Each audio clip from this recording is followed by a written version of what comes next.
There we go. All righty. You probably got a little message asking you if it was okay to record. Welcome everybody to the April edition of 100 Pictures of Honey, an online reading series. It is National Poetry Month, so how appropriate that we have 3 poets with us tonight. I'm going to drop in the chat where you can find and follow us on social media. The readings are also recorded and can be found on YouTube, usually the day after the reading occurs.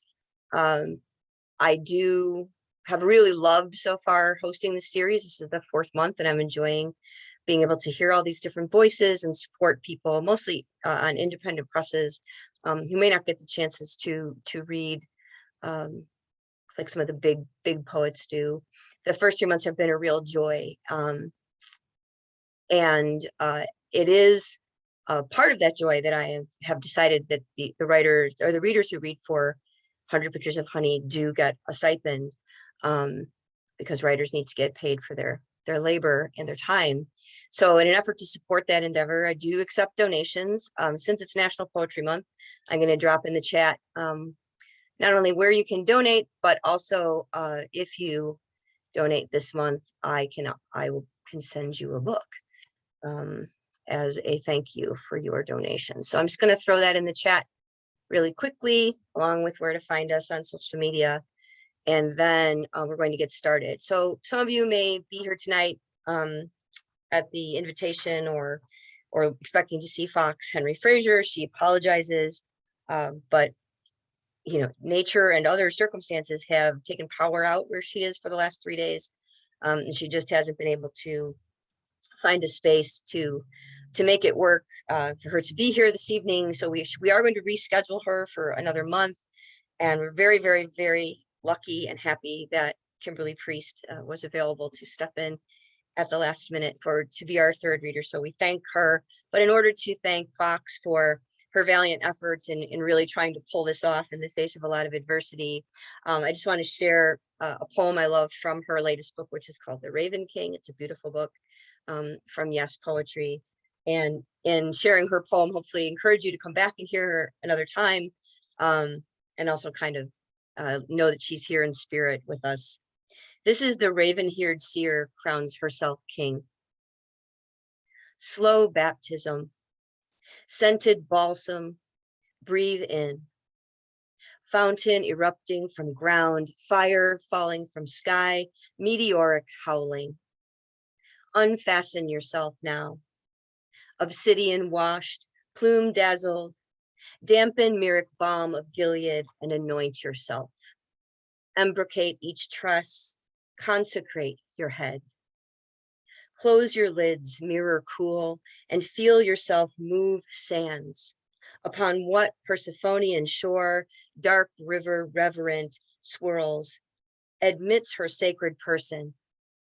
Each season she returns, Stygian sovereign, waters lap to kiss her souls and then recede, retreat, but flow supine and reaching, plead to caress her hem once more.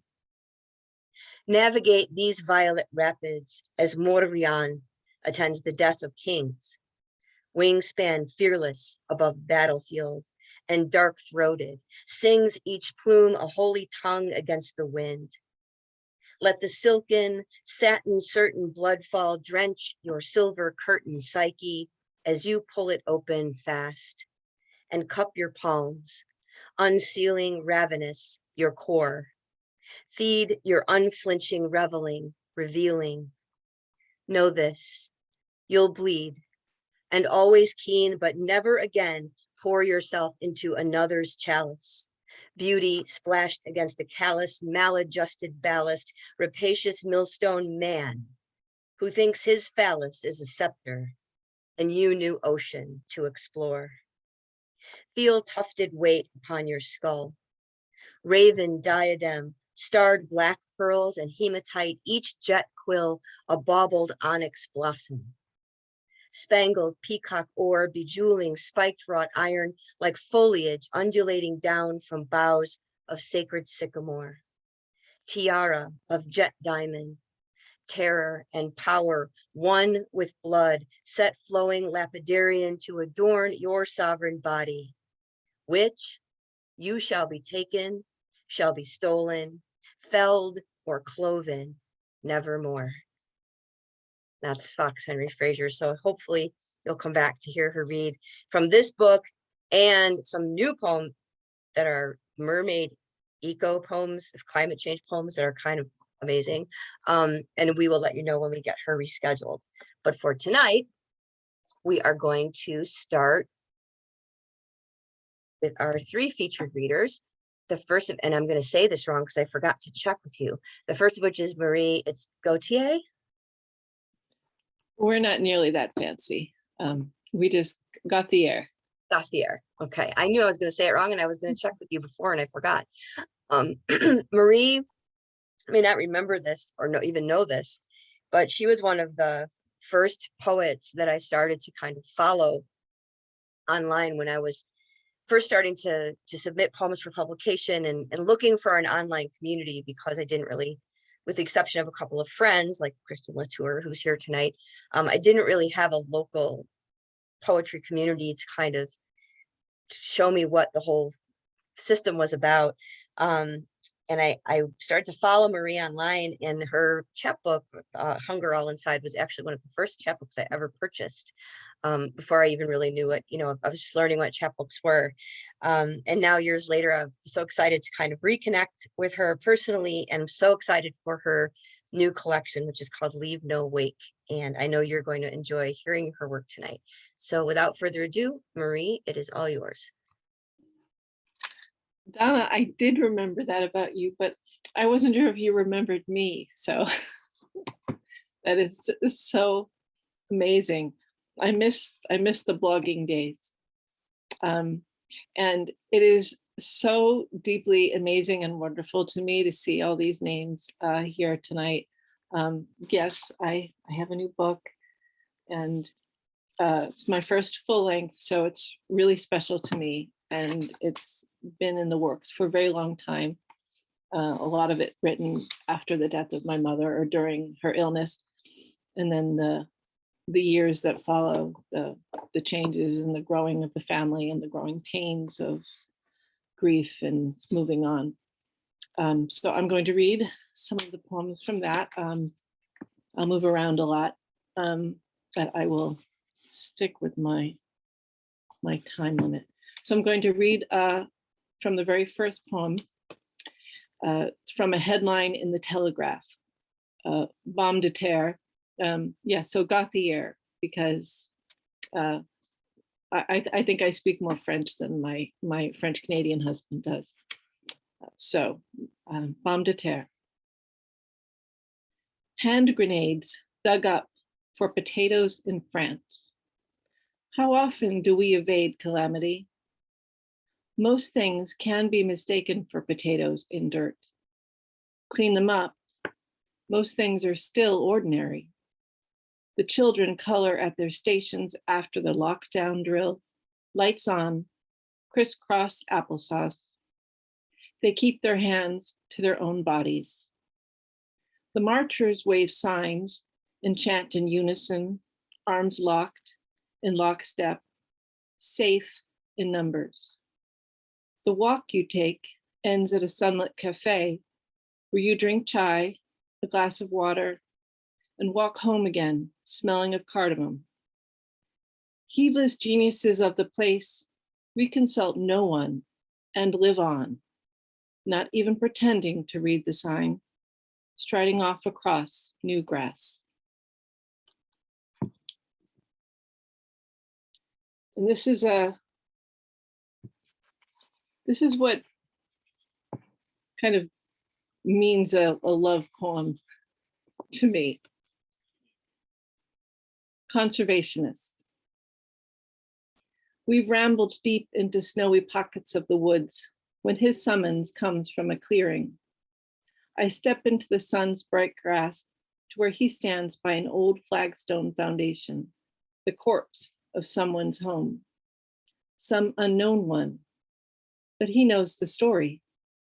Names dissolve even as they're spoken, dates entire conversations plucked like leaves from his mind's branches. But he always knows the story, all the workaday heartaches thrumming at the root. What once seemed a sad attachment to blight, I recognize as an incantation against forgetting. These vast acres of felled lives, how small the axe that felled them.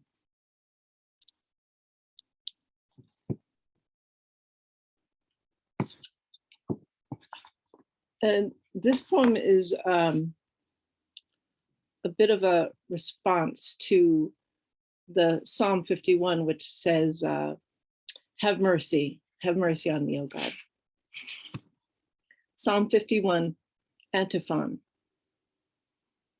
Grace falls as sibilance of snow, curls tufts among violets you crush.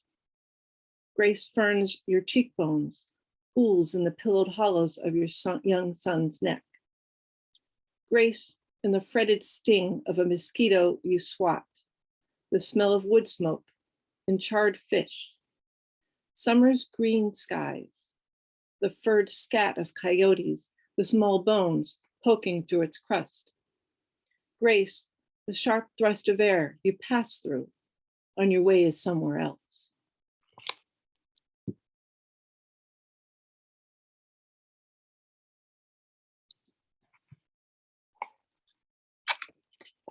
So as you imagine, when you're going through things, my father died, I didn't write for a long time, but when my mother was sick, they came fast and furious.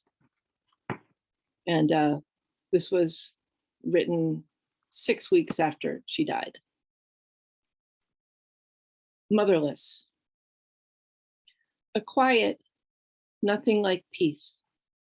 Only the subtraction of sound, breath, heartbeat, oxygen machine. Everything stilled to this, the sound of sobs in a vacuum.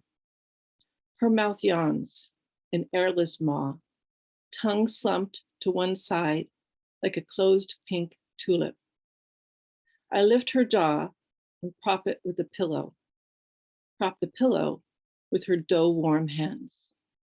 A pantomime of devotion they will inevitably disturb. Before the body bag, before the gurney, the hospice nurse and I perform the ablutions, dress my mother in clean, soft cotton. We 6, her children groan, cry in waves. Each hour rings the loss of her, time emptying its minutes into the room cavernous without the hospital bed, the room where my boys, her youngest grands, spin like lodestones in a haywire compass, unmoored by its vacancy. In the living room, my brothers divvy up their secondhand suits among the family men, each trying on pants and jackets, passing what doesn't fit onto the next. Who has a tie pin, shoe polish, shoes?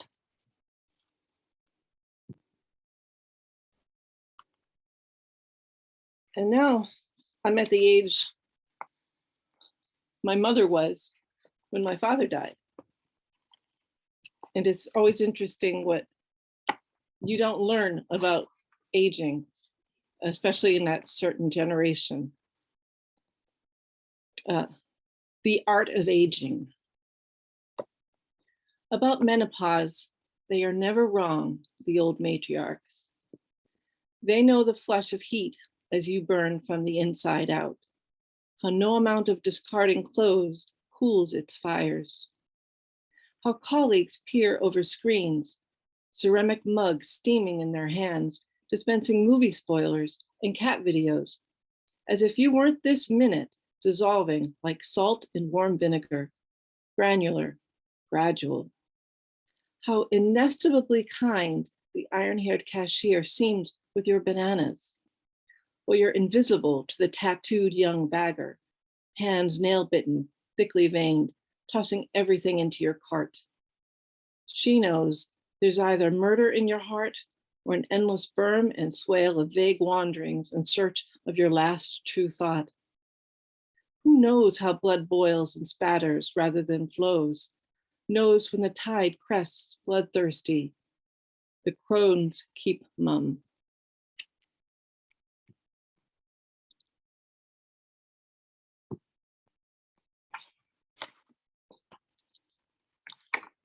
Thank you.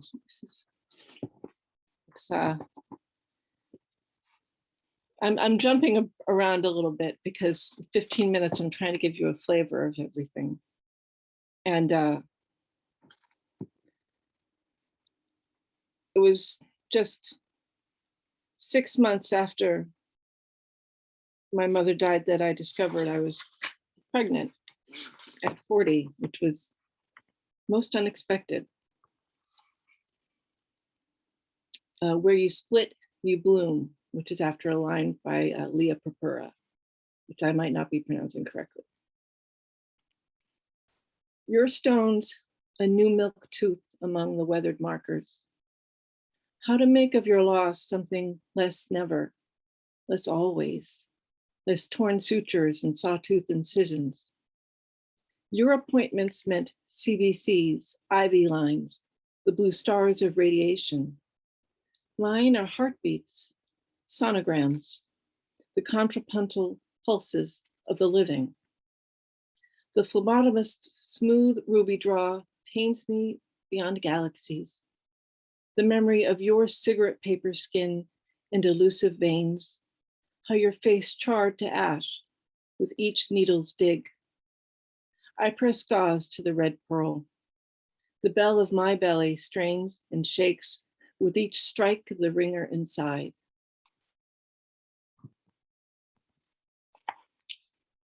And then a number of years later, it's a spring morning with that ringer, bit of a little girl now. My daughter tiptoe dances on the deck, singing to the birds. The morning light faint on the boys, sipping warm milk. Chickadee-dee-dee, she's missing her 2 front teeth. Her brothers laugh every time she laughs.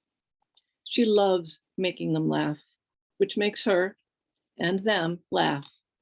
The chickadees love her song. They chirp back, flitting from branch to branch. In this way, love repeats from our home to the trees, to the sky, returns to our home, to the trees, to the sky, something we keep and give away.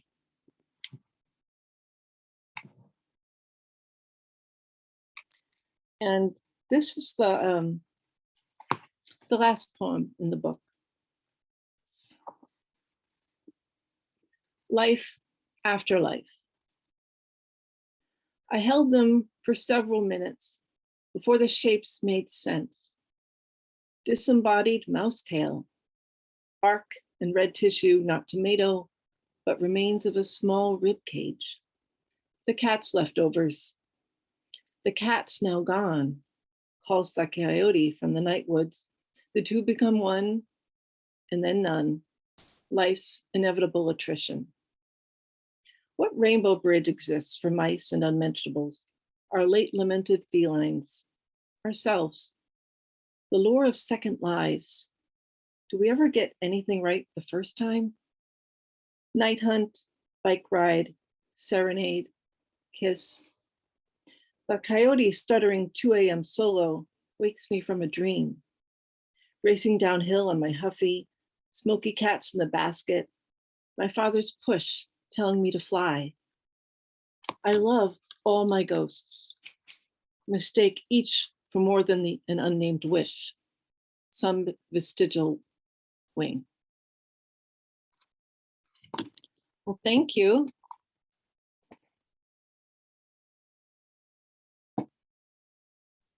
Goodness, thank you, Marie. So beautiful. That the broad spectrum of life that you're covering in this book is quite amazing. And those poems are also so grounded in the natural world. And so all of those things which are cyclical for humans, grounded in that, and those images of nature are just really, really lovely. So I did put in the chat the link where to get Marie's book. So please jump on that if you want some more of that loveliness. Thank you so much. Thank you, Um, Dara. Thank you. It was really, now I can listen to everybody and relax. Right. Our second reader is our hero with the cape of the evening, who has stepped in at the last minute here. And I'm very excited about it because I love her work. I was introduced to Kimberly's work first through her chapbook Still Life from Pank, which I reviewed for Rhino and was blown away by her ability to write so beautifully about rising kind of phoenix-like from the ashes of a traumatic past. And then her full-length collection, Slaughter the One Bird, from Sundress is equally as beautiful. And also then she has a new chapbook out. So I'm hoping maybe she'll read from the new book as well as some of her older work this evening. And when I see her work online, I seek it out immediately. She does beautiful things with form and structure that are really interesting to see on the page, and I'm sure they're going to be just as interesting to hear. So thank you for being here, Kimberly, and the mic is yours. Hello, everyone. I'm sorry, I wasn't planning to read from my new chapbook. I don't have it in my hands yet, and it's not as fun to read off the screen, for a longer reading like this. So I'm actually going to read from Slaughter the One Bird. And I am going to start, though, with a poem that was just published in Rust and Moth. And it's kind of a new direction that I'm going in my poetry, and I really don't know what it's going to look like. And I decided to read it, and I actually changed my reading set a little just based on listening to our first reader, Marie. I felt inspired by some of the themes, so I just adjusted it slightly. But I decided to read this one because you mentioned your mom passing, or was it your dad? No, maybe both. And my mom just passed in October. She was rather young and had been disabled for a long time. So it was that dual experience of I've already grieved her. She lost her voice to strokes 15 years ago. So, and we're a far distant, they lived in Texas. I'd already grieved a lot of my loss of my mom. And then her body was so disabled. And so it was just one thing after another. So there was also this feeling of I'm glad she's released from it. But also this, I've had just so many waves of, I need my mom, since she's been gone. And this book covers a lot of territory. It is all traumatic. It covers sexual assault, which I'm not going to read a lot about, domestic violence, and religious trauma. And so in the new territory that I'm moving into, even to say like church structure trauma might be a better way to put it. But even to say like the direction I'm going right now, I'm trying to reclaim some of the language of my youth, and because there's some comfort in it and some comfort in the themes as well as some terror. And so it's like, how do I separate those things and just pull out the things that bring me comfort? And so this first poem that I'm going to read is about my dad, who is a pretty typical Midwestern dad. He loves football. I always like to say I grew up in potluck and football church, because if the football game was on, we left early. We got nudged out to go watch football, and there was lots of potluck. I don't remember the sermons. So my dad is very, in some ways he's been a distant father. In some ways he's been available in ways that I think some fathers are not, that he will express his emotions. So my dad is very different from me, and we've had differences in the way that we see the world. And it's just always been one of those relationships, and probably always will be. But he still will tell me he loves me at the end of the day. So this is the first poem I'm going to read is called After My Father Tells Me He Loves the 23rd Psalm. I consider the list of things I've held against him, circling my finger around the ridge of a glass I don't drink from. Your mother is in the hospital again, he says. He's signing the papers for no resuscitation.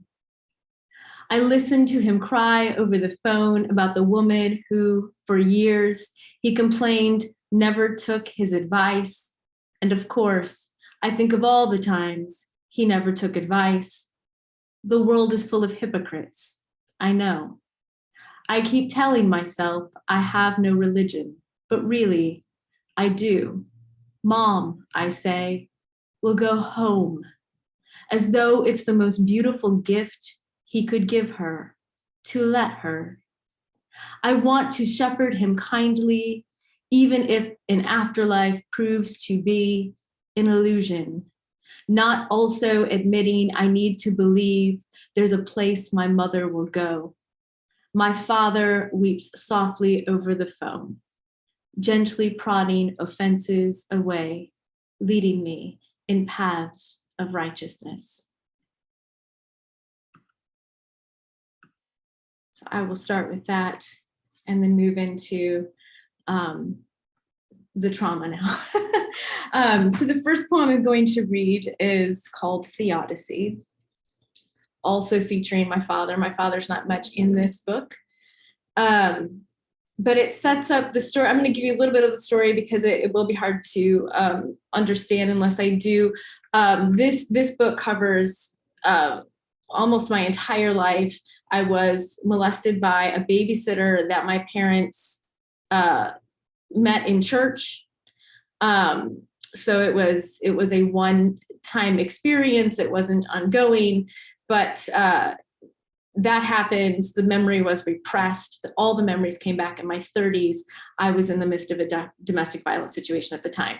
So it brought up a lot of questions, obviously, about how my body was holding trauma, whether or not it actually made me wonder whether or not I was in a domestic violence situation. I started to blame the past for what, my ex-husband was saying wasn't happening in the present. Turns out it was all happening.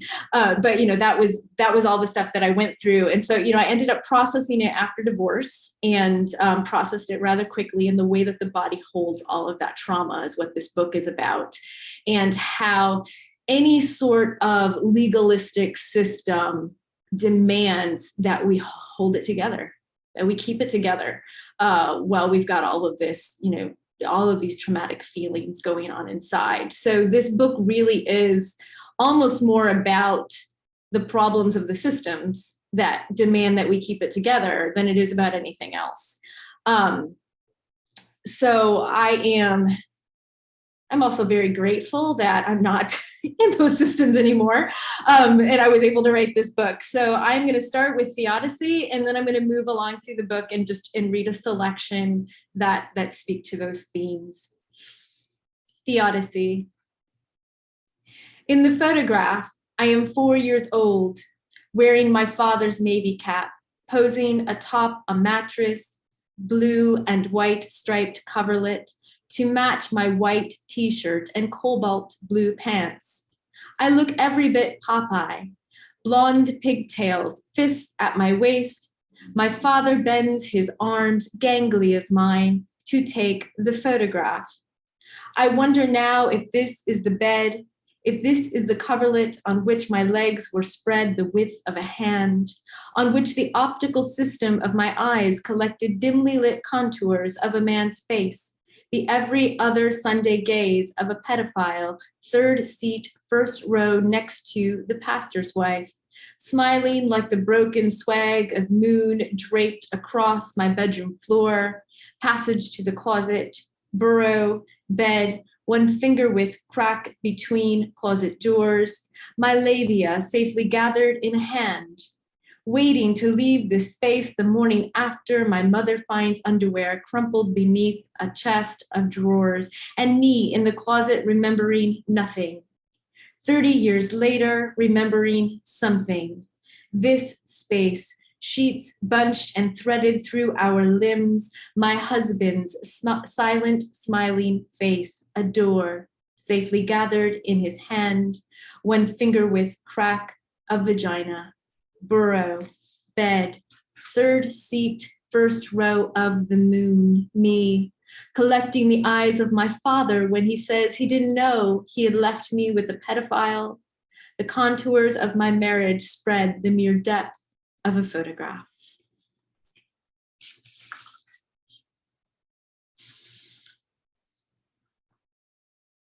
Midwestern doe story.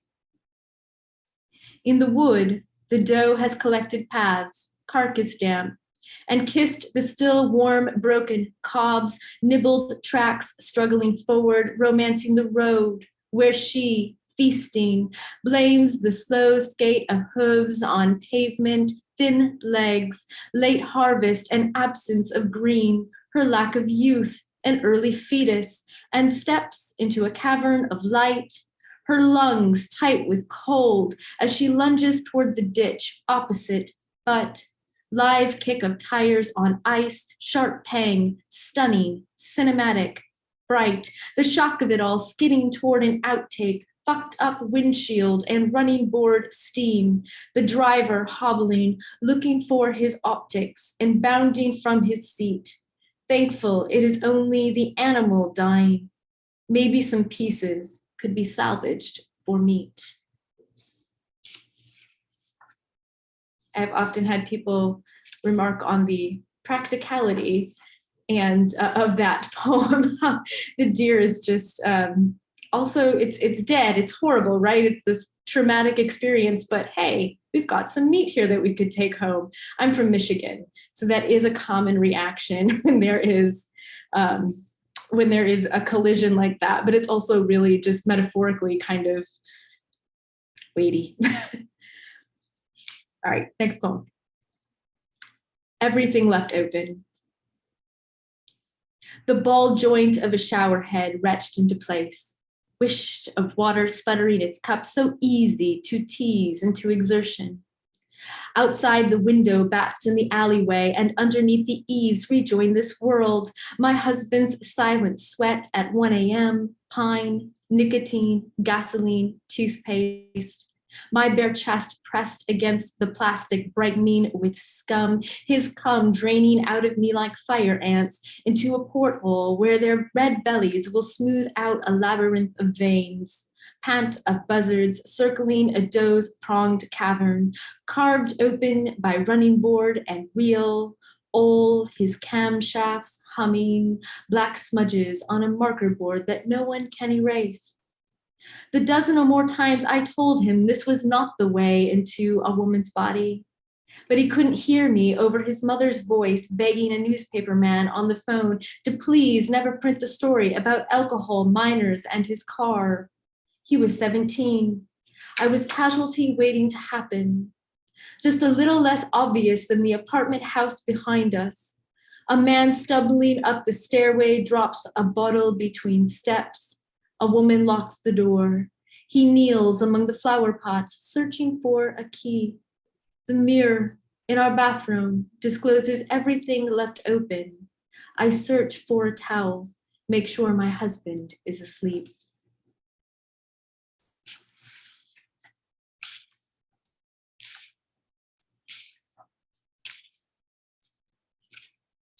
The next poem I'm going to read is, it's here somewhere. I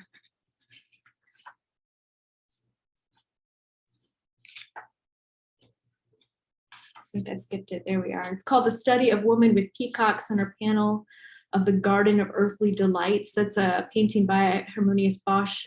Probably everybody's familiar with it. It's a huge painting of, it's graphic and there's a lot of horrible things happening in it. And I think it's of hell. There's a lot of questions, what Bosch was painting. Actually, I don't think it was hell. I take that back. If you close the panels, which I don't think a lot of people have seen the closed panels, but if you close them, you'll see there's a painting of an earth, a flat earth, with a very Garden of Eden type scene. It's very beautiful. It's very peaceful. And this old man presiding over it with a psalm reference over his head. So I think it's this idea that the panel's closed, it's before the fall of Adam and Eve in the fall, and then when you open it, it's after. This is what happened after they took the fruit. I think that's what it's actually doing. In this poem, I focused in on a small portion where there were these women looking at this red ball that could be an apple. I call it a strawberry in the poem. I don't remember why I did that, but that's what I chose. And amidst all the gross, crazy things going on, this little scene is kind of docile. It's really, there's not much happening there, which is why it caught my eye, because it feels like it doesn't fit. So I in this poem am just thinking about how much the viewer is responsible for what's happening in that little corner of the poem.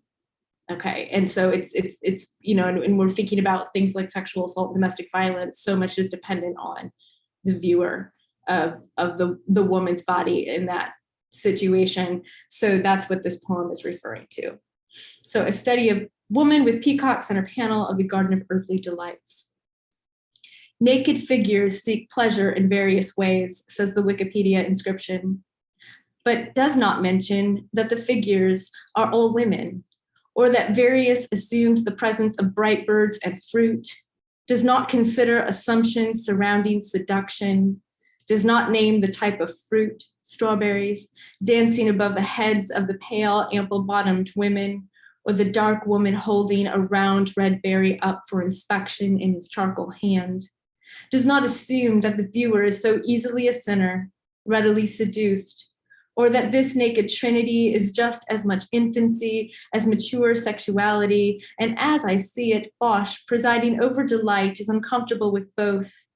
How portraits of supposed innocence are so vulnerable and, paradoxically, soliciting response.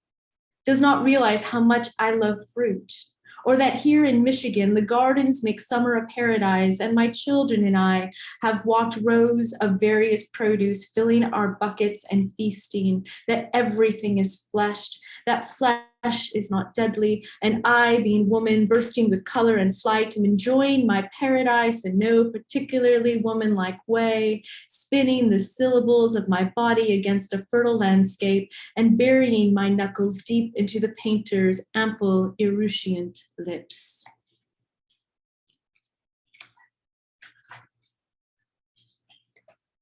Husbandry. Our son was only a year old when you told him divorce is the worst thing that could happen to a family. Then went outside to water fruit trees. A breeze curled the kitchen curtain against its window frame. Our son drank all the apple juice in his sippy cup.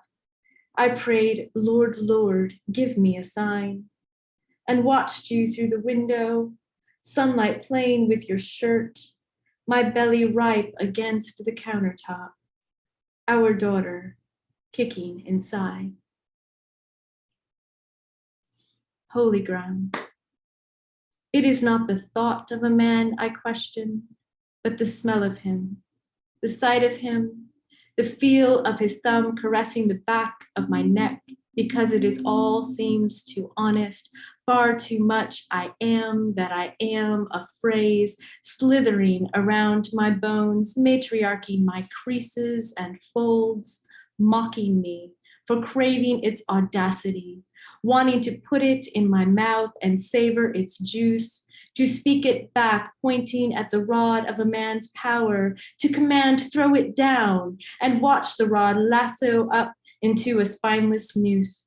My husband's people, male after male, groaning under the weight of tyranny, dependent on his bravery to release them, cleanse them of fear.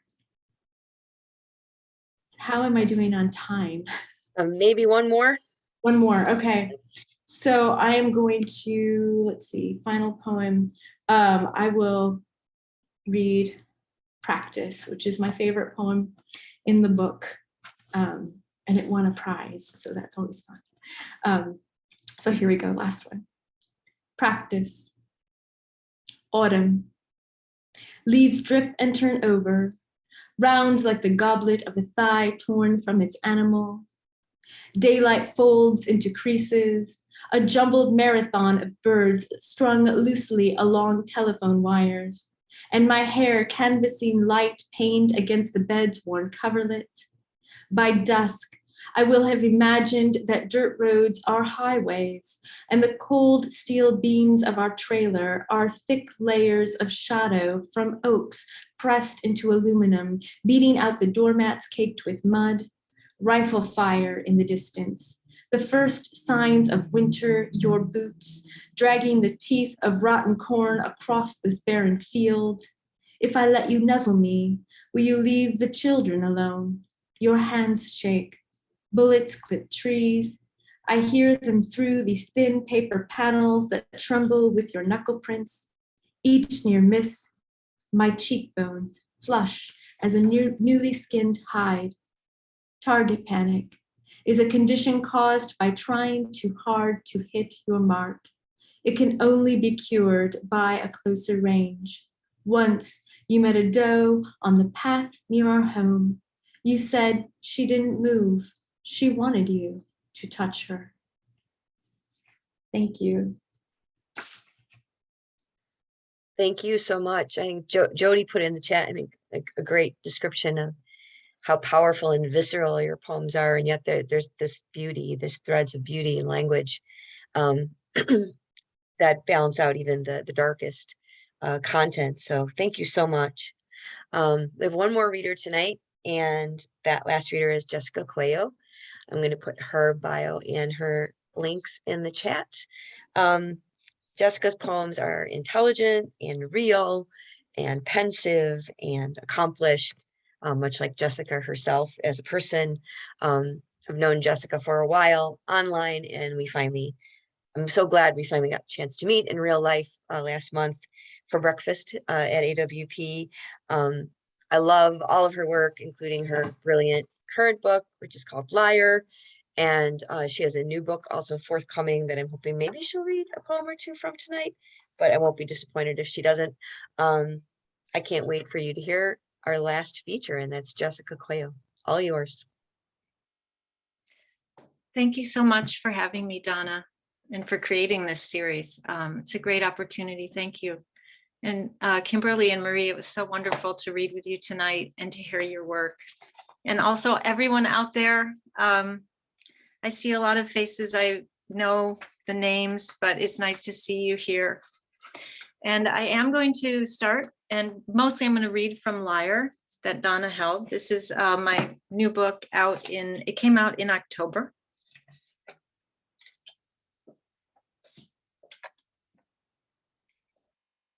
Limbo. I draw an eye on my notebook, a swirl of ink. I'm not sure whose, but it sees me when my brother can't. He lives with us, but died somewhere back in childhood. He won't say how. His limbs move well enough to walk to school and back. I've seen his vacant eye, seen him in the hallway in his same sweatshirt. He won't pronounce my name. He skips the I. He shuts his door. We once were close, walked hand in hand. Pre-language, we shared a bed. My notebook eye is more alive than he. Grain of paper, welt of ink. It sees more than a dead boy. And because he does alive things, like sleep and eat, I can't mourn.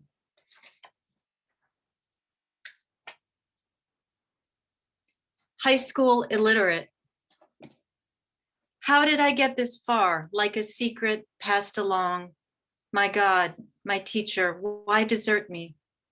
When my mother appears in the door frame, she will say I can't. She will ask for more excuses. My God, way back in first grade, when the others got the words, I used pictures. I am in the white spaces between the sounds. I am in the snow outside, am in the sudden wind that drops dead leaves in disarray, but not a pattern. Words hem me in, yapping for me open-mouthed. I can count my bones, can peer in, but can't enter. There is no riddle to the dusk or river, no riddle to the sky. Riddles turn in man-made silence, page upon page, and everyone wants me gone, while I wish to be born again as the child who can. I haven't read that one before. I thought I would try something new. Ode to Loneliness.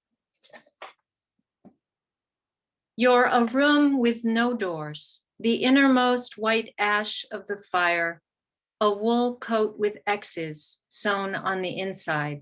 You are a liar. We lie side by side. You shape the ceiling face, sing from the iron vent, whisper to the one-armed boy. When the child wakes in the empty house, you are waiting.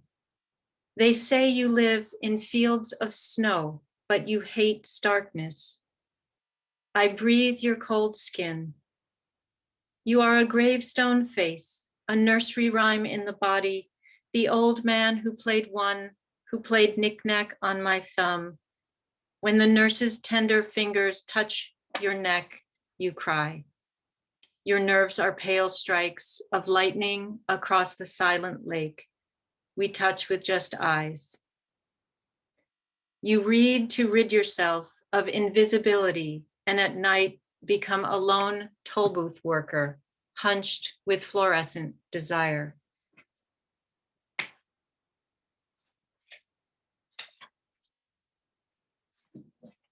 That shirt makes you a whore because it's black.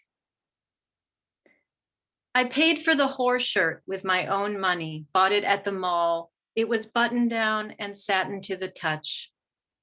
Who was this whore that had never kissed anyone, not even her mother? Who would not menstruate until she was old enough to leave home, until she had tasted fat, the pleasure of its depth? Whoreness must have started at the sleepovers when we played hooker. We stripped for each other.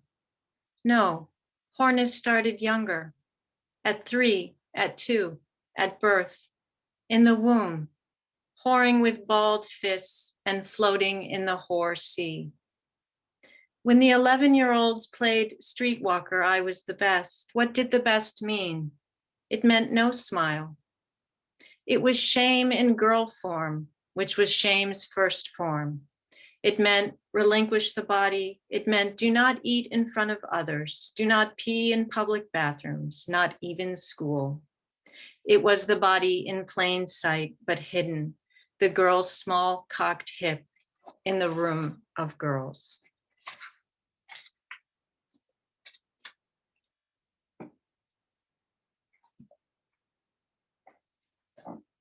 My babysitter, Karen B., who was sent to Willard Asylum. There are only 2 photos of me as a child. She took them, she had no child. She had cool cigarettes and a job at the drugstore. She gave me the Crayola box with the built-in sharpener. 400 suitcases were stored in the attic of Willard Asylum for the chronic insane. She joined her twin brother there. She wore her black hair down. A child could admire it. She bought me an Easter basket, a stuffed rabbit whose fur rubbed off. She walked everywhere. She painted circles of blush on her cheeks. Loony, people said so. I mean, grown-ups who saw signs, who passed her on our street, before she started to call and say, remember. On the phone, she said, remember. Remember the date we killed her brother, forgetting he'd been committed. I took her hand and tagged along like an animal. She was perfect to a child. In 1995, when the asylum closed, an artist took photos of the 400 suitcases. The photos were put online, the contents laid out respectfully. In the open suitcases, belts, pocket knives, Lone Ranger cards, keys, ribbons, shoe polish, mirrors, pills, a fountain pen, bottle of glycerin, a zither, kit of needles, bread ration card, the Gospel of John, a letter. Each suitcase had a name: Lena C., Lillian L., Mary T., Gloria P., Cassie M., Francis T., Marion R., Catherine S., Dimitri Z., Ruby C., Anthony C., FJL, Viola G., Alice T., Carrie L., Karen B., remember. And I actually was not going to read any of the new poems, the Mary Shelley book, because it's too, I can't handle like a huge shift. But I thought I'd read one more poem that's actually brand new, and it's more in the lyre realm, I guess, this book. So I've never read this one, and I always read things that are published. So this is a great risk, but it's Donna's series, so I think I can do it. Yeah, so this will be my 5th collection, which doesn't exist yet, but Packed. My brother had a wound the year before my wound. He'd stepped on a nail that cut open his foot. He walked on it and went to school on it. One night he woke crying out. My brother, who never called for anything, filled the dark of my door with his begging. He was seated at the top of the stairs, pushing himself down with his hands. I must go to the hospital. I must go. He was in the ICU for weeks with toxic shock syndrome, the illness of poisoned blood. For girls, I thought, when tampons stayed inside you too long. My wound was wide, held open with a row of thick metal staples, like legs straddling both sides of a black river so it could drain. I looked inside it, curious. What poured out was God's disgust leaving, pouring whatever left me. For weeks, the wound was open. I came late to my own life. I carried the secret for the mother, not the father, though that was the one you asked about. Why have you never mentioned him? Not one time, not ever. I carried the wound without knowing and did its work. With my appendix burst, I went to the home of a friend, the wound so wide I didn't know if it was real. We kept the poisons inside us as long as we conveniently could. But not willing to die, we both called out a year apart on the stairwell to go to the hospital. The body knows when it might die. Its puncture like our mouths, shut so long the way children behave to survive, the way children agree to whatever pact is offered, like God's pact with his son, who cried out with holes in his body, why have you? Where are you? And it's so arrogant to say so in this poem. But if it is not for us to lean on the story, then what is it for, since God's hand hardly touched us at all? Thank you. Thanks for hearing something new. Wow, wow, wow. Like I said, if that's what you're writing, that's new, keep going, right? Although I am definitely looking forward to the Mary Shelley. If you haven't been reading Jessica's poems online, I think it's your next book that's coming out, correct? Is a book of epistolary poems in the voice of Mary Shelley that are really wonderful. And bonus points to Jessica for having my literary hottie boyfriend Herman Melville behind her on the shelf. He's my boyfriend too, so. Thank you all so much for being here. Thank you especially to Kimberly for literally agreeing to do this about 3 hours ago and coming and reading your beautiful, beautiful poems. Thanks to our audience for being here. Next month, our reading on May 19th will feature Sadie Shore Parks, Tommy Dean, who is a flash fiction writer, and one of our audience members tonight, Sally Rosenkindred, all reading from their new book. Sadie's new book is called Honey Month. Sally's newest book, We're the Wolf from Diode, and Tommy's new book of flash fiction, which is wonderful, called Hollows. So again, as a reminder, thank you all of you for being here. As a reminder, you can find us on social media, and I will post on social media once the YouTube link is ready, which should be tomorrow. And we appreciate, I always say we, like there's some big conglomerate behind me running this series. I appreciate you being here, and I appreciate any help that you can give me so I can continue to pay the readers for their time and their beautiful words. Thank you so much for being here. I'm going to stop the recording. And then if you'd like to